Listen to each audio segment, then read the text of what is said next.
ભારતમાં આર્થિક સુધારાના પ્રણેતા ગણાતા પૂર્વ પ્રધાનમંત્રી ડૉક્ટર મનમોહન સિંહજીનું 92 વર્ષની વયે નિધન થયું છે। તેમનું સ્વાસ્થ્ય કથળતા તેમને દિલ્હી એમ્સમાં દાખલ કરવામાં આવ્યા હતા।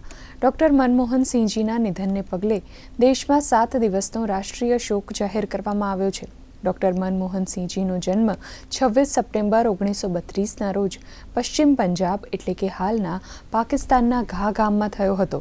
તેમણે પંજાબ યુનિવર્સિટી ચંડીગઢમાંથી અર્થશાસ્ત્રમાં માસ્ટર ડિગ્રી અને ઓક્સફર્ડ યુનિવર્સિટીમાંથી ડોક્ટરેટની પદવી મેળવી। તેઓએ 22 મે 2004થી વર્ષ 2014 સુધી સતત 10 વર્ષ પ્રધાનમંત્રી પદે આરૂઢ રહ્યા હતા। તો વર્ષ 1991થી 1996 સુધી નરસિંહા રાવની સરકારમાં નાણામંત્રી તરીકેની જવાબદારી સંભાળી હતી અને નાણામંત્રી તરીકે તેમના કાર્યો આર્થિક બાબતોમાં ઘણા નિર્ણાયક રહ્યા હતા।